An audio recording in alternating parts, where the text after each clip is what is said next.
atrás, lá no começo, né, da nossa... Quase que foi no tempo que nós inauguramos a nossa congregação, eu me lembro que eu compartilhei sobre o tema da fé com vocês. E Deus tem me inquietado muito com respeito a esse tema novamente. Eu gostaria de partir lendo um texto com vocês. Vamos estar vendo vários textos, na verdade. É justamente Romanos capítulo 1, versículo 16 e versículo 17. Diz: pois não me envergonho do Evangelho, porque é o poder de Deus para a salvação de todo aquele que crê. Primeiro do judeu e também do grego. E versículo 17, que é sumamente fundamental. Visto que a justiça de Deus se revela no Evangelho, de fé em fé. Como está escrito, o justo viverá por fé. É muito importante que nós entendamos que a diferença da crença popular, onde dá a impressão que todo mundo tem alguma medida de fé nesse planeta. Mas é importante que, biblicamente, nós possamos afirmar o seguinte: que a fé, a verdadeira fé bíblica, ela só se torna realidade no momento que a obra de Cristo, o que a Bíblia aqui chama a justiça de Deus, a obra de Cristo na cruz do Calvário, ela é revelada na vida de uma pessoa. Recém aí, uma pessoa verdadeiramente, ela experimenta pela primeira vez na sua vida o que a Bíblia chama fé verdadeiramente. Antes disso, a fé não existe na vida dessa pessoa. Insisto e repito, muitas vezes nós temos essa crendice de que todo mundo no planeta Terra tem alguma medida de fé. Isso não é verdadeiro, isso não é real. Nesse caso, poderíamos dizer que estamos falando de uma fé popular, que não tem absolutamente nada a ver com a fé bíblica, a fé que vem da parte de Deus para cada pessoa que conhece ao Senhor. Também é importante a gente destacar que em Romanos 14, versículo 23, disse que tudo aquilo que não é de fé, tudo aquilo que nós fazemos na vida, tudo aquilo que nós vivemos, cada passo que tomamos, cada resolução que tomamos na vida, seja qual for, por mais humana que seja, por mais materialista que seja, tudo aquilo que não vem desta fé que é de Deus, diz a Bíblia que é pecado. Eu creio que seria muito interessante refletir sobre isso, porque muitas vezes a pessoa pode estar fazendo alguma coisa que é boa aos nossos olhos, ou fazemos algo que parece correto aos nossos olhos,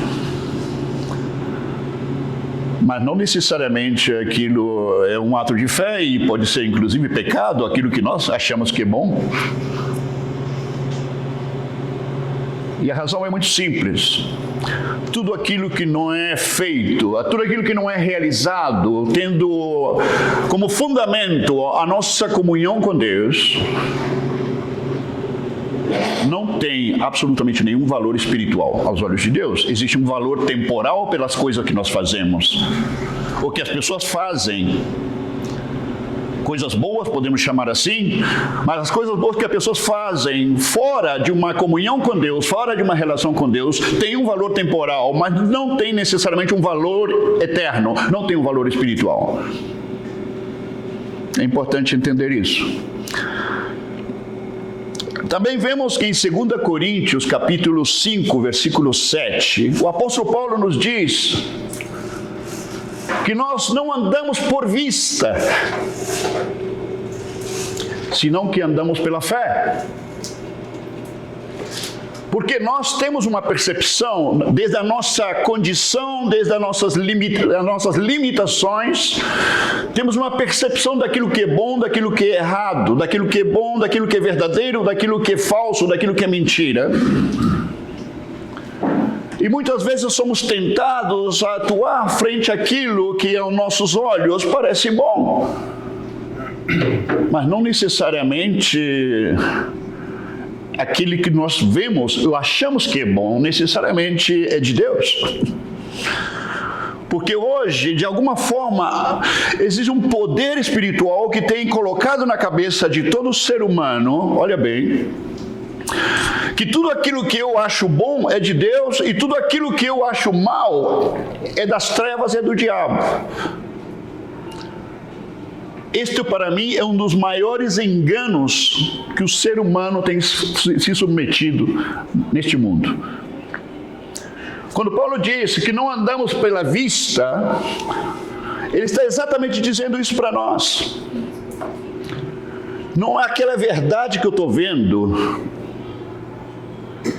não é aquela verdade que eu estou vendo o que é certo, necessariamente, senão é o que Deus diz com respeito àquilo. Isso é viver pela fé. Isso é caminhar todos os dias da nossa vida pela fé. Andar pelo aquilo que sabemos de Deus, aquilo que Deus nos revelou, aquilo que Deus nos tem mostrado. Em outras palavras, o critério divino, a ética divina, a vista de Deus sobre as coisas e não a vista necessariamente humana. Existe muita confusão na vida das pessoas por não entender isso. Também vemos em Hebreus, capítulo 11, versículo 6, que diz que sem fé é impossível agradar a Deus. Queridos, ao pensar nisso seriamente,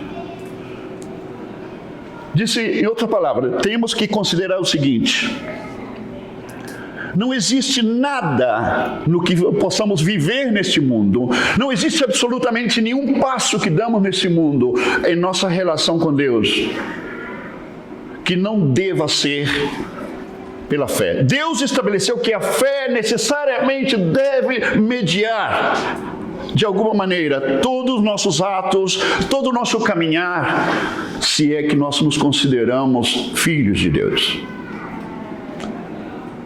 Em outra palavra, nada pode estar fora da fé. Insisto, seguimos falando de fé e dá a impressão que todos entendemos o que é fé. Falamos da fé e dá a impressão que todo mundo entende do que é que nós estamos falando. Não necessariamente. Não necessariamente as pessoas todas entendem o que é isso. Mas afinal, o que é fé? Estamos falando de fé, mas o que é fé? Talvez eu deva dizer primeiramente o que não é fé. Muitas vezes as pessoas confundem, não? Pensam que fé é uma sensação. De repente eu tenho visto pessoas, né? Você pergunta para uma pessoa qualquer e diz: você tem fé? E ela diz: não, eu tenho uma fé em Deus. O que essa pessoa na realidade tem é uma sensação que não tem absolutamente nada a ver com fé. Tem muita gente que não tem nada a ver com a fé cristã, e inclusive tem muita gente que são igrejados, que confundem a fé com um pensamento positivo, ou com uma expectativa, ou com um anelo, ou tem uma visão otimista de alguma coisa, e confundem isso com fé. Isso passa também. E tudo isso, querido, podemos resumir como simplesmente uma fé popular, pelo que não tem absolutamente nada a ver com a fé bíblica. Mas existe um tipo de fé que é ainda muito mais perigosa.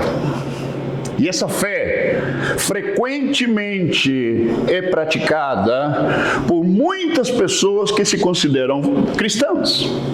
E eu acredito que muitos cristãos verdadeiros, inclusive, praticam essa fé, crendo, esse tipo de fé, crendo que isto é a fé verdadeira, a fé bíblica. E sabem em que consiste essa fé errada? É muitas vezes quando aquele irmão, aquela irmã, de algum momento está enfrentando um desafio na vida, seja uma doença, seja um problema familiar, ou seja um problema laboral, o que for. E essa pessoa diz, não, mas eu creio que Deus tem o poder para poder mudar isso. Bom, o diabo também crê que Deus tem o poder para mudar qualquer coisa. Então a pessoa diz, eu creio que Deus tem o poder para mudar, para curar isso. Deus tem o poder para mudar essa situação. E a pessoa estabelece isso como uma base para dizer, porque eu creio que Ele tem o poder, eu sei que Ele vai fazer isso. Deus vai intervir, Deus vai mudar, Deus vai atuar, porque eu creio que Ele tem o poder para fazer. Queridos, muita gente crê que essa atitude, esse entendimento é fé. Isso não é fé. Isso não tem nada a ver com a fé bíblica. Isso, em realidade, se chama presunção. A pessoa ela presume que Deus vai fazer aquilo, simplesmente pelo fato de que ele sabe que Deus tem o poder para fazer. Mas o fato de saber que Deus tem o poder para fazer não significa que Ele vai fazer. Mas eu estabeleço isso como base para poder dizer, não, Deus vai fazer. Por que você acha que Ele vai fazer? Porque eu sei que Ele tem o poder para fazer. Vê a diferença? Isso é presumir. Sem maturidade, né, irmão? Exatamente. Criança fala, pai, eu quero. Exatamente. Já vamos ver alguns exemplos na Escritura sobre isso, queridos. Então, é presunção, basicamente isso. Agora, eu me lembro nessa ocasião que eu compartilhei a primeira vez isso, eu contei a história. Você sabe que hoje um dos países mais cristianizados do mundo é a Coreia do Sul. De fato, é um dos países que mais envia missionários no mundo, ademais dos Estados Unidos e o Brasil, é a Coreia do Sul. E houve um caso de um avivamento muito grande que houve em uma certa região da Coreia, mas houve uma situação de uma enchente, uma tempestade que inundou vários lugares do país. Mas haviam duas jovens, duas senhoritas, que elas tinham planos já decididos, tinham uma decisão de ir a outra cidade para poder compartilhar de Cristo na outra cidade. Mas aí encontraram que no caminho, nessa enchente, o cruzamento estava fechado. Mas uma delas teve uma ideia brilhante. Como havia um ambiente de muito fervor, de muita espiritualidade, de muito avivamento, uma delas disse o seguinte: não tem problema não, vamos orar e vamos fazer como Pedro e vamos caminhar sobre as águas. Elas foram e morreram afogadas. Isso é presunção. Presumiram que Deus ia repetir o milagre que fez com Pedro. Mas porque elas não entenderam a natureza real e bíblica da fé. Então tem muitas pessoas que hoje estão decepcionadas, frustradas com Deus, porque Deus não respondeu a sua oração de fé. Ou o que elas pensavam que era fé.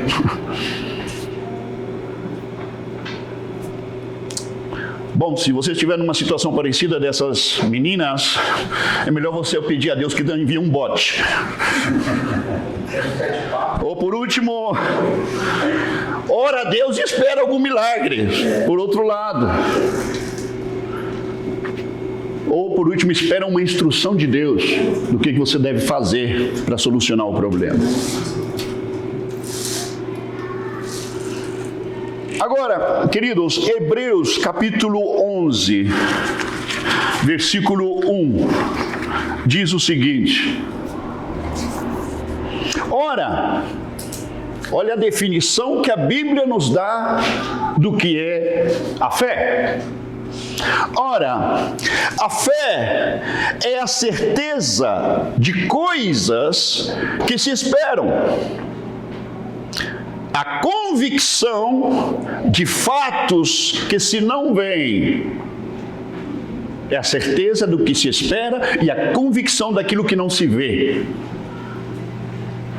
Então a fé são duas coisas: certeza e convicção. Agora, o que precisamos entender com respeito a essa definição? Querido, certeza é um elemento subjetivo, é um elemento objetivo. A certeza, ela é objetiva. Mas a convicção, ela é subjetiva. A convicção, ela é de natureza netamente espiritual e é pessoal. Ela é intransferível e pessoal, a convicção. Você não pode ter convicção por outros. Curiosamente, você pode ter certeza por outros, porque ela é objetiva. Por exemplo, todo mundo, ou pelo menos a grande maioria das pessoas no nosso país, tem a certeza que a Bíblia é a palavra de Deus. Mas isso não significa que eles estão experimentando uma convicção pessoal com respeito a essa palavra.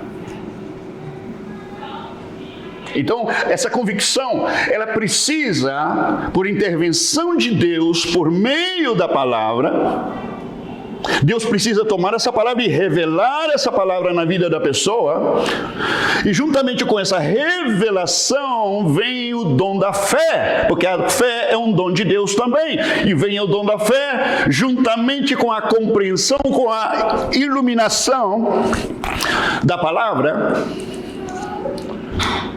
E quando essa convicção e essa certeza se abraçam, a pessoa vai ter uma experiência real e bíblica de fé. O subjetivo e o objetivo se encontram. A certeza e a convicção se beijam. Portanto, nesse momento se produz a verdadeira fé. Vamos dar outro exemplo. A pessoa, por exemplo, pode dizer hoje, olha, eu tenho uma convicção de que eu sou um filho de Deus. Eu tenho uma convicção de que eu sou um redimido de Cristo. Eu tenho uma convicção de que eu sou salvo. Mas essa convicção é intransferível. Você não pode transferir essa convicção para outra pessoa. Mas essa é uma coisa subjetiva. Mas essa convicção, ela precisa uma expressão objetiva. Em outras palavras, se você verdadeiramente é salvo, a sua conduta se vai converter na certeza da sua salvação para aqueles que te rodeiam. Outros poderão dar testemunho através da tua conduta, através da tua linguagem, da tua ética, através do que você faz e como você faz as coisas. Outras pessoas poderão olhar para você e dizer, olha, essa pessoa, pela sua maneira de ser, a maneira de fazer as coisas, pela sua conduta, a sua linguagem, se nota que é um cristão. Então, essa atitude, a conduta nossa é o elemento objetivo. Mas a convicção, ela é subjetiva, ela é pessoal. E esses dois elementos precisam estar juntos. Isso nos faz lembrar as palavras de Tiago na Bíblia. Muita gente se confunde com esse assunto de Tiago na Bíblia, quando ele fala que nós precisamos mostrar a nossa fé por meio das nossas obras. Não vamos explicar sobre a confusão que isso gera hoje sobre isso, mas sim usar isso como exemplo. Tiago diz, me mostra a sua fé por meio da sua... Mostra a sua fé sem obras, disse. E eu vou te mostrar a minha fé. Vou mostrar para você. Vou mostrar para quem? Para os meus amigos, para a minha família, para os meus irmãos, para outras pessoas. Vou mostrar para eles que eu tenho fé por meio das minhas obras, por meio da minha conduta. Entendem a diferença? Entendem a necessidade de ter esses dois elementos? A convicção, que é subjetiva, e a certeza que é objetiva. Qual é a passagem, Santiago? Capítulo 2 de Tiago. Todo o capítulo 2 fala disso.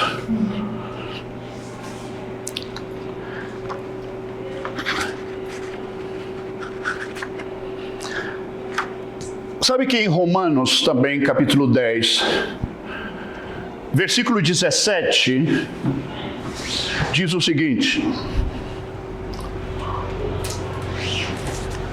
Vamos ler o texto. Romanos 10, versículo 17.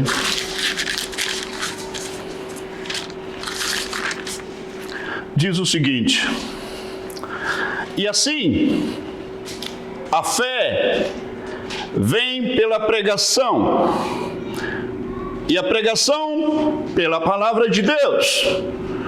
Eu gosto muito da tradução no espanhol do texto grego, que diz o seguinte: a fé, ela é pelo ouvir,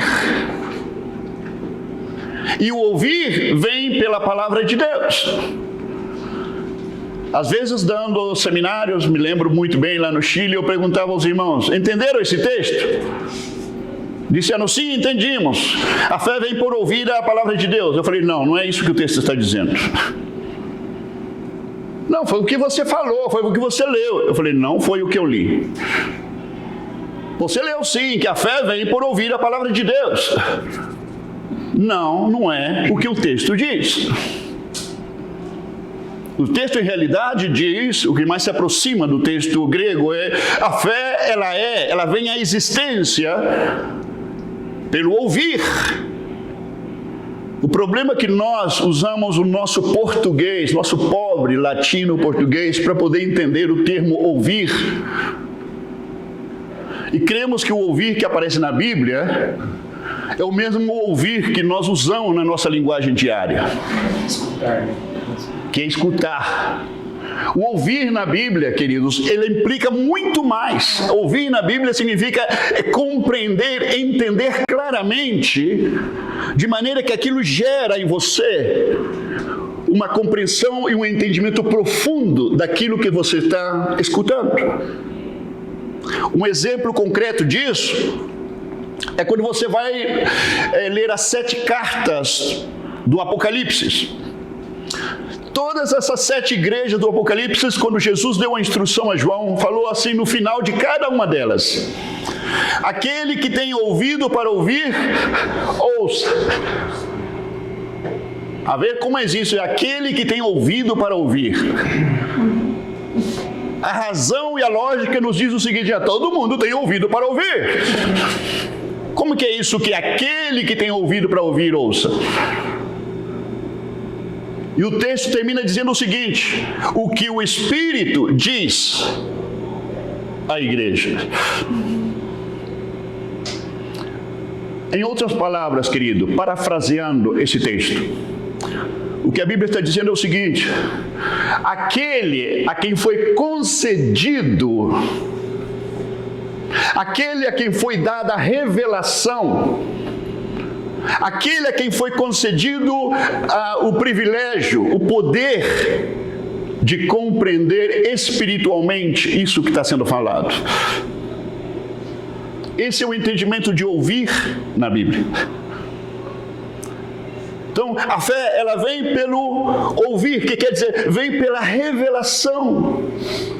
Revelação de quê? Da palavra de Deus. E quando falamos de revelação, algumas pessoas se confundem também com isso. Para que possamos ter claro o que nós queremos dizer, queridos. Foi quando Paulo, em Efésios capítulo 1, versículo 16 e 17, ele orava para que os efésios tivessem ou recebessem espírito de sabedoria e espírito de revelação no conhecimento de Cristo. E disse o seguinte: iluminando os olhos do vosso entendimento, para que saibam, iluminando os olhos do entendimento. Isso que é revelação. Isso é o que o apóstolo quis dizer com revelação. Isso é o que nós queremos dizer com revelação. Porque se você tem o texto bíblico, você estuda o texto bíblico, mas se você não recebe revelação, somente o seu entendimento, somente o seu intelecto recebeu uma compreensão natural daquele texto. Mas a compreensão, o entendimento iluminado, que vai penetrar as tuas entranhas, lá no mais profundo do teu ser, e vai se transformar em carne e sangue, aquela verdade divina, convertida em carne e sangue dentro de você. Isso vem por a revelação do Espírito de Deus. Amém. E esta palavra, queridos, este ouvir essa palavra, essa revelação, sempre, quando o Espírito de Deus toma a sua palavra e ela revela a uma pessoa, juntamente com essa revelação vem o dom da fé. Para que você possa receber, crer e receber essa palavra. E somente essa palavra revelada, ela vai se encarnar em você. Ela vai transformar o seu coração, ela vai transformar a sua vida, vai transformar a sua natureza. Então você aí está experimentando o que é a palavra revelada. Você aí está experimentando o que é verdadeiramente a fé. Em consequência, não existe fé. Por favor, preste muita atenção nisso. Não existe fé cristã, fé divina, fé bíblica, sem o fundamento da palavra revelada de Deus. Se você quer formar uma equação, é muito simples. Sem revelação, a fé não existe. Sem a revelação da palavra de Deus, a fé não está. Paulo, um texto muito emblemático, Lucas 8:10, né? Lucas 8:10. Pode ler aí, Tiago. No contexto, né, Jesus está contando uma parábola, a parábola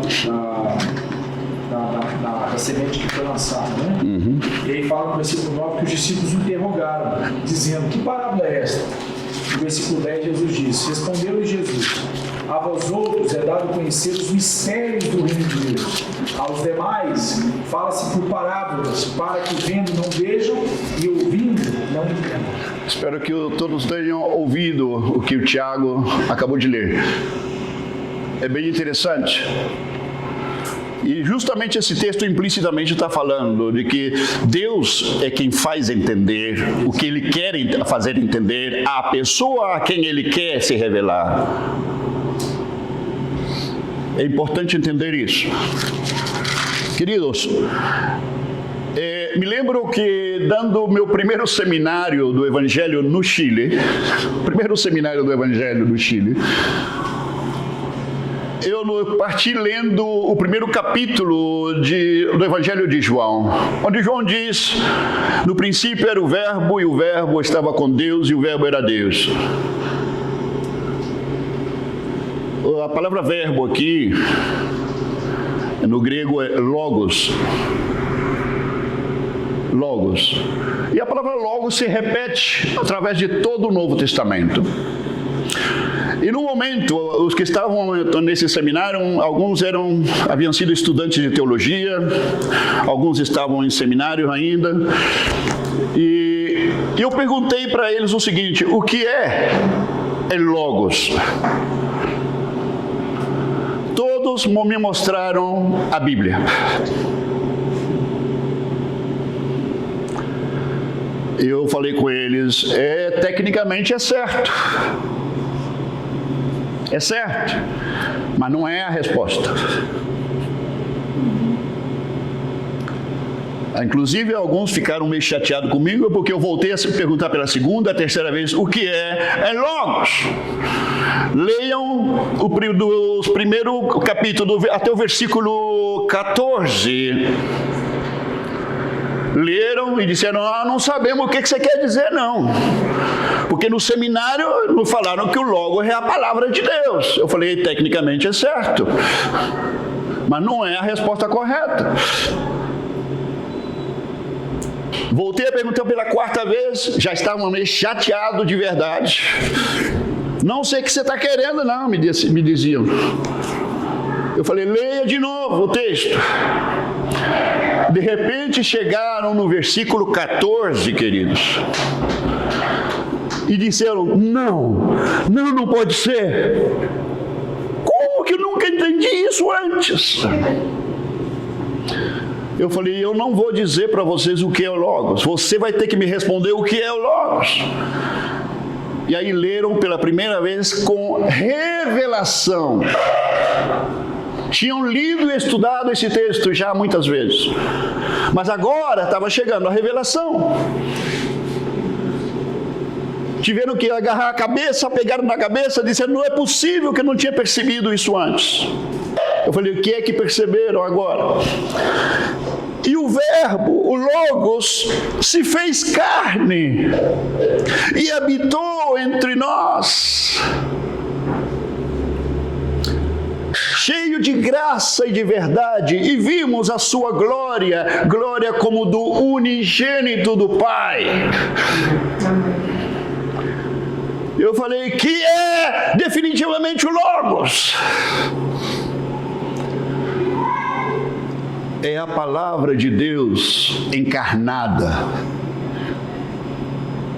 Diz que ele habitou entre nós, que quer dizer que colocou o seu tabernáculo entre nós.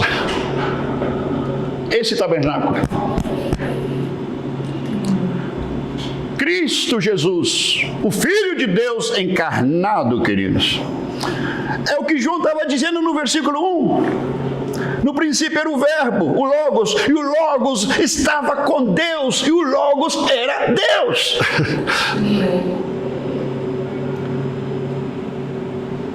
O que nós temos, quando temos o Logos escrito, não se chama Logos, se chama gramata no grego, de onde vem a palavra gramática, né? Quando você lê o texto bíblico em voz alta, isso se chama rema, que você quer dizer a palavra articulada de Deus. Mas quando essa palavra, o Espírito Santo toma essa palavra e ilumina o seu entendimento, de maneira que você compreende verdades que humanamente é impossível de compreender, isso se chama o Logos se manifestando. Esse mesmo Logos, o agente da criação. Quando Deus diz lá no princípio, diz, seja a luz. Deus queria que a luz se aparecesse. Deus queria, a razão divina queria que aquilo existisse. Quando Deus não pensou na luz, a Bíblia diz que Deus disse, seja a luz. Quando Deus disse, seja a luz, o Logos se em movimento, o poder de Deus. Diz o texto bíblico que sem ele nada do que foi feito, tudo foi criado por meio dele. Então a luz apareceu, porque o Logos fez aparecer, se materializou a luz. O Logos, querido, ele materializa, ele concretiza a vontade, a palavra de Deus. Até hoje, desde o princípio, o Logos, depois de criar todas as coisas, de materializar a vontade de Deus na criação, o Logos disse, agora eu vou me materializar. O Logos se materializou. E aparece a Jesus, o Filho de Deus, o Logos feito carne.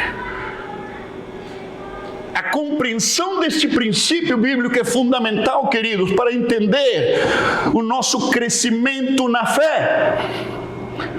Porque precisamos ver, assim como o propósito eterno de Deus é ter a Cristo sendo forjado em nós, precisamos ver esta verdade divina que é o Logos vivo, a palavra viva de Deus sendo revelada em nós e encarnando-se também em nós.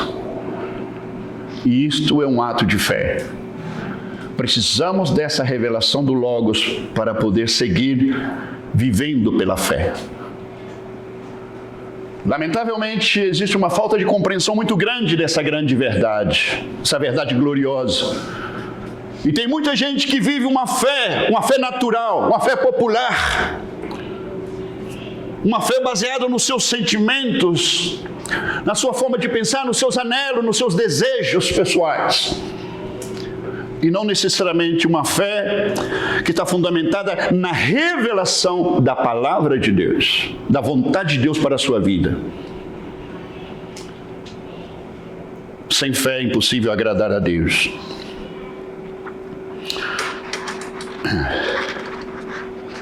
Muitas vezes, queridos, a fé de muitas pessoas foi confundida como sinônimo de milagre. Aquela pessoa orou, aquela pessoa foi curada. Então, aquilo teve fé. Milagre, querido, logicamente precisa de fé. Mas fé não é sinônimo de milagre. Na Bíblia, fé não é sinônimo de milagre. Milagre é consequência de fé, claro que sim. Mas isso não faz do milagre um sinônimo de fé. E eu te digo por quê.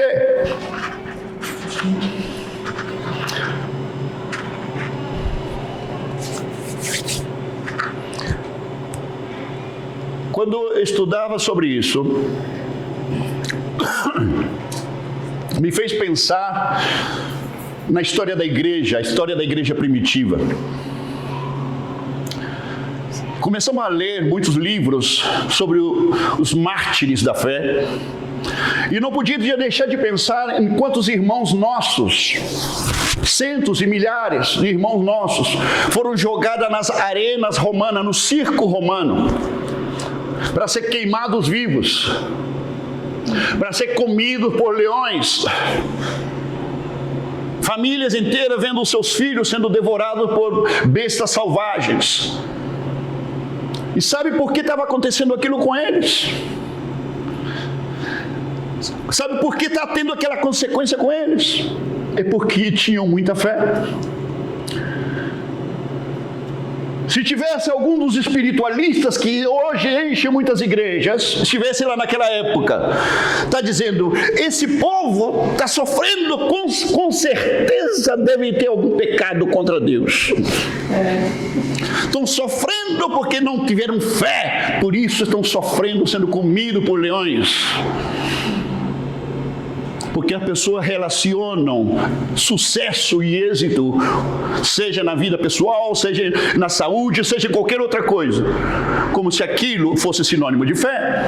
Mas aqueles irmãos nossos estavam sendo comidos por leões, tinham sido convertidos em tochas humanas por causa da fé, queridos. É porque eles tinham muita fé, por isso morreram. Não é porque faltou fé. Ainda bem que não tinha esses pregadores, esses falsos profetas que aparecem nas televisões hoje, falando de prosperidade como sinal de fé. Se estivesse lá, tinham estragado a igreja na época, assim como estragam o povo de Deus hoje, na atualidade. Nossos irmãos da igreja primitiva morreram por causa da fé. Lá no capítulo 3 do profeta Daniel, vocês conhecem a história. Os amigos de Daniel, eles foram lançados numa fornalha esquentada 7 vezes mais do normal. E o rei falou, vocês não se inclinarem diante da minha estátua, eu quero ver que Deus vai livrar vocês da minha mão. E os amigos de Daniel, Sadraque, Mesaque e Abdenego, disse, ó rei, nós não nos inclinaremos frente à tua estátua. Não importa o que você faça, nós não vamos ceder. Não nos inclinamos frente a nenhum outro Deus, senão o nosso Deus. E eles disseram: nosso Deus, Ele pode nos livrar do fogo da fornalha. Mas, rei, escuta bem o que vamos dizer. Ainda que Ele não nos livre, ainda que a gente se converta em churrasquinho, nós não vamos nos inclinar frente à sua estátua. Agora, uma pessoa super espiritual que vai dizer: não. Se Deus está comigo, se eu tenho muita fé, eu não vou ser lançado nessa fornalha. Nunca entenderam como Deus atua. Eles foram lançados na fornalha. Eles não sabiam o que Deus ia fazer, mas estavam preparados para morrer. Isso, queridos, não é dúvida. Isso é fé. Obediência a Deus, obediência à determinação divina. Isso é fé. Fé é sinônimo de obediência ao que Deus falou, sem importar o resultado, sem importar as consequências. Isso é viver pela fé. Isso é fé bíblica. Não tem nada a ver com essa palhaçada que anda por aí pregando.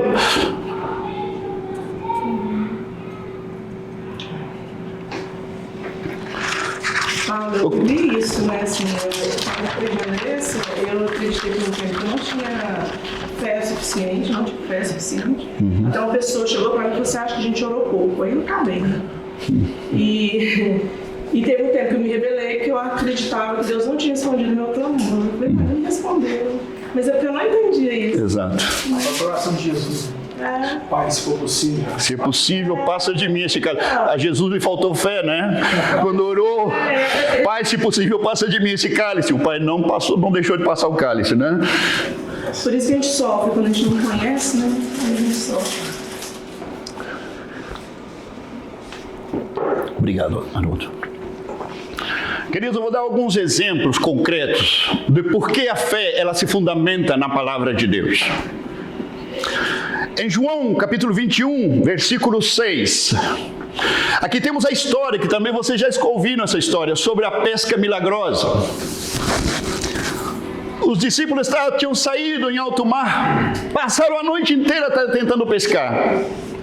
Voltaram frustrados porque não tinham pegado nem resfriado. Pegaram nem resfriado aquela noite. E quando chegaram perto da beirada da praia, quem eles veem lá de longe? Jesus na praia, esperando por eles. E olha bem, perto da praia, segundo os dados bíblicos, são mais ou menos 200 metros de distância da beirada até dentro do mar. Os botes deles, querido, devia ter uns 2 ou 3 máximo metros de largura, talvez por uns 5 metros, talvez, de comprimento. E Jesus fala com ele: como é que foi a pesca, meninos? Jesus, não pescamos nada. Em alto mar não pescamos nada. E Jesus disse: lança a rede no lado direito do barco. Olha o que Jesus está falando. Eles lançaram a rede do lado direito do barco. Pensa por um momento, uma diferença de 3 metros somente de largo. Lançaram a rede do lado direito e a rede quase se arrebentava de tanto peixe, queridos. Imagina se Pedro, João, Tiago, que estavam ali no barco, dissessem: bom, se tem peixe do lado direito, só são 3 metros, então lançamos rede do outro lado, enquanto a gente lança por aqui, vocês lançam por lá e vamos pegar muito mais peixe. Se eles tivessem lançado a rede do lado esquerdo, querido, do barco, não tinha pegado nada. Porque o milagre, olha bem, o milagre estava na palavra de Cristo, na palavra de Deus. E qual é a palavra? Lança a rede do lado direito. Muito cristão dessa geração Disse, entendemos que temos que... Jesus mandou lançar a rede, mas o como é por conta da casa. A gente vai lançar de qualquer jeito. As pessoas hoje não estão preocupadas com o como de Deus. Estão preocupadas em saber o que Deus quer, mas o como parece que é por conta da casa. Fazem como querem as coisas. Mas é do mesmo jeito. Isso não vai mudar nada. E toda aquela conversa fiada, né? Não, o como é tão importante como o que para Deus na Bíblia. Se tivesse lançado a rede do lado esquerdo, não tinham pescado nada. Outro exemplo. Em Lucas 17, versículo 12 ao 14. Temos outra história interessante. 10 leprosos vieram caminhando pelo lado de Jesus. E Jesus disse, o que é que vocês querem? Queremos ser curados, Jesus. Temos lepra, queremos ser curados, né? E sabe o que Jesus fala? Ok, agora o que vocês vão fazer é o seguinte, vocês vão agora dar meia volta e vão lá para o templo e se mostrar aos sacerdotes. Imagina a lógica humana trabalhando naquele momento. Jesus mandou a gente mostrar ao sacerdote, a gente se mostrar ao sacerdote. Mostrar o que se ainda temos lepra? Algum talvez poderia ter dito, Jesus, mas não faltam aí uma benzedinha, uma ministraçãozinha, uma oração, um toquezinho, uma imposição de mãos, uma ungidinha.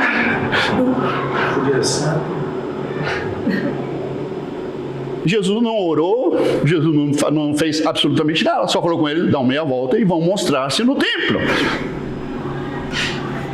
Sabe o que, queridos?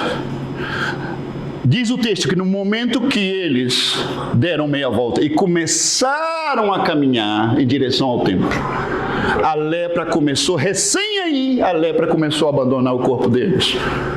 Porque o poder, o milagre, descansava sobre as palavras de Cristo. Meia volta e vão mostrar-se no templo. A obediência ao que Cristo mandou, nisso consiste a fé, que muitas vezes se traduz em milagre. Deus tem que falar, querido. Se Deus não fala, a fé não existe.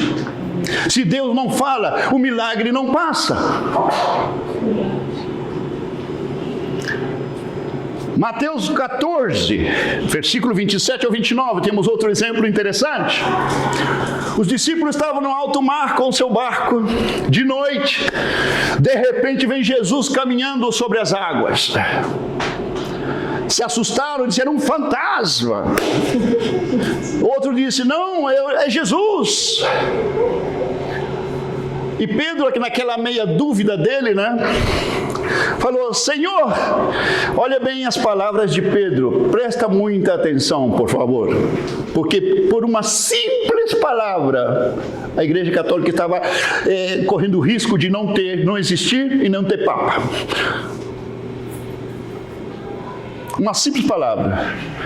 Pedro diz para Jesus, Senhor, se és tu, manda que eu vá ao teu encontro, caminhando sobre a água, né? Eu posso imaginar o Pedro lá com o pé levantado para poder sair do barco. Senhor, solta a palavra que eu vou. Agora imagina, dizem que Pedro era muito imprudente, né? Eu falei, Jesus, vamos lá todo mundo, gente. Ele está caminhando sobre as águas. A Igreja Católica não teria Papa hoje. É verdade. Pedro teria morrido ali. É verdade. Pedro diz, manda, diga a palavra para que eu vá ao teu encontro. E sabe o que Jesus falou, queridos? Vem. Você acha que Pedro caminhou sobre as águas? Pedro caminhou sobre 3 letras. V-E-M. Vem. Esse vem de Jesus é o que produziu o milagre de Pedro poder caminhar sobre as águas. É tão importante, queridos, que nós entendamos isso. É tão importante. Paulo, é o encontro da certeza e da convicção, não é isso? Exato. É a certeza de que eu sei que ele pode fazer. Exato. E ele diz, vem por mim, e é uma convicção que é o subjetivo. Exatamente. Exatamente. Se me permitem, vou dar 2 exemplos mais. João 11, 43 e 44. Jesus e a ressuscitação de Lázaro. Chegou Maria, né? Primeiramente foi lá ver Jesus, pegando Jesus no caminho. Ah, Senhor, se o Senhor estivesse aqui, meu irmão não tivesse morrido. Depois vem Marta, né, chorando. Senhor, se o Senhor estivesse aqui, meu irmão não tinha morrido. E Jesus fala, Marta, eu sou a ressurreição e a vida. Aquele que crê em mim, ainda que esteja morto, e viverá. A pergunta é como que Lázaro vai poder crer se ele estava morto, né? Mas o interessante é que quando Jesus vai na sepultura, Lázaro já levava 4 dias, querido. Estava já cheirando mal. A própria Marta falou, Senhor, mas já está cheirando mal. O que quer dizer? O corpo, você estava descompondo o corpo de Lázaro. E sabe que Jesus esperou intencionalmente que isso acontecesse. Ele podia ter chegado antes. E o corpo de Lázaro, as células já estavam mortas. E Jesus chega na porta da sepultura e diz, tirem a pedra. E Jesus grita lá de fora, Lázaro, sai fora! Imagina um corpo podre escutando a voz de Deus. Aí é a prova máxima de que Deus se faz ouvir a quem Ele quer que ouça. Verdade. De repente eu costumo dizer para as pessoas que dizem, não sei, o que será que Deus está tentando me dizer? Querido, Deus não tenta dizer nunca nenhuma coisa. Ele nunca tenta dizer coisa alguma. Se Ele quer se comunicar com uma pulga, a pulga vai entender perfeitamente o que Deus quer dizer. Não depende da capacidade do cérebro maravilhoso e brilhante da pulga. Então Deus, Ele se dá a entender a quem Ele quer. Quando Ele quiser que você ouça, Ele vai fazer você ouvir. Disso se trata a revelação, queridos. Imagina, para humilhar o profeta Balaão, Deus usou um jumento. O jumento estava tendo visão espiritual. O jumento estava profetizando para o profeta. Se pode usar um jumento, querido, tem esperança para todos nós.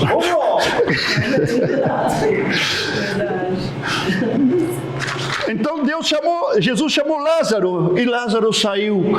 O corpo podre de Lázaro cobrou vida. Isso que Jesus quis dizer, queridos, eu sou a ressurreição e a vida.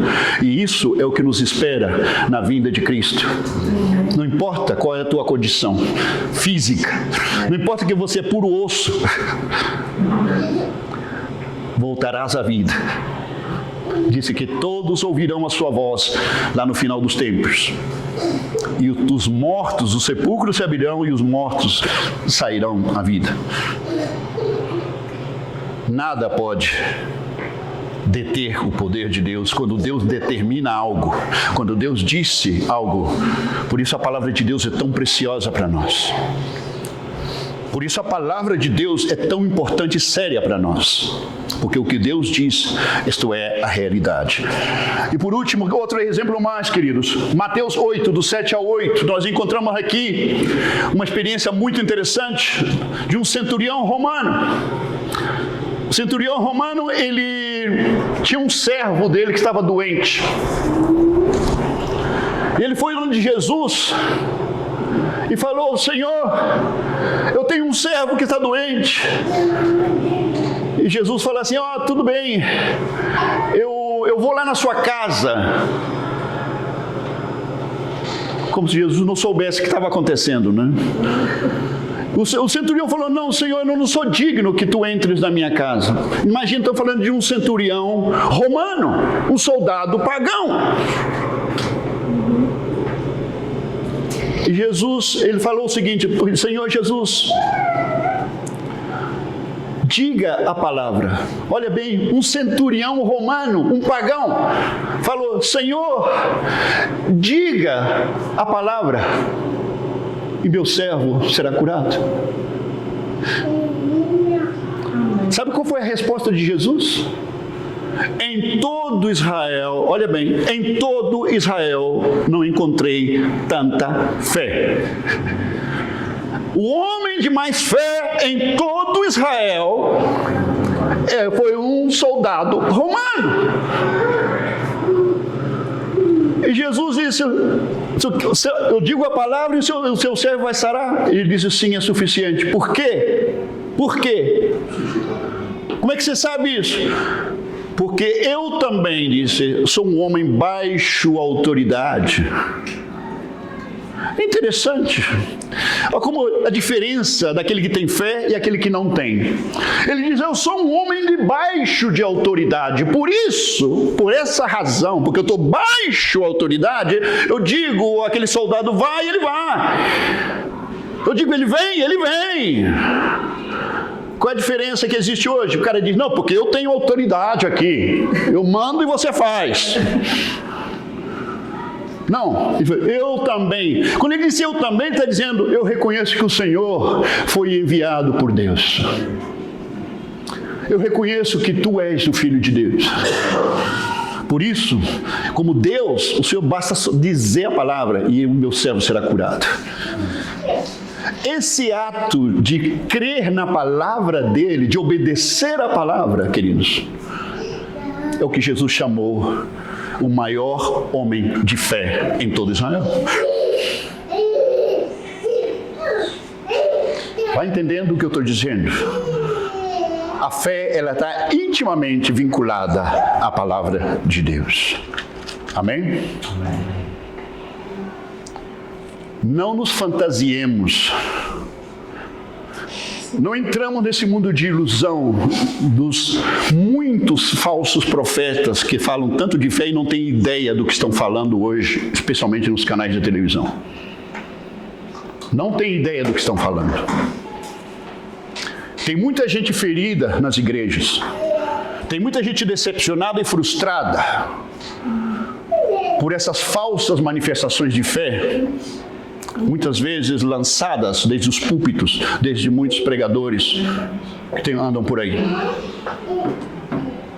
Não erremos, querido. É a palavra de Deus.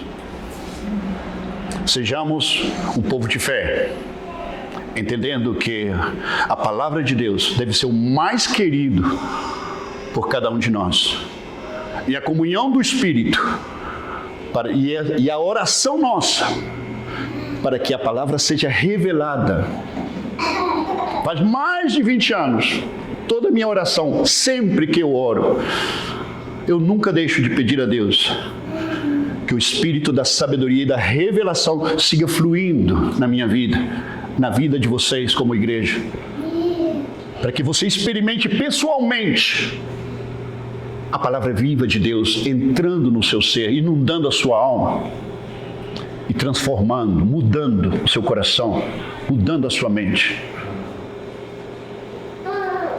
Não erremos com respeito a isso. A fé é ter uma claridade suficiente, dada pelo Espírito, do que Deus está falando. Por isso, ouvir, conhecer a Deus, conhecer a sua vontade, é a razão de viver para você e para mim. Amém? Amém.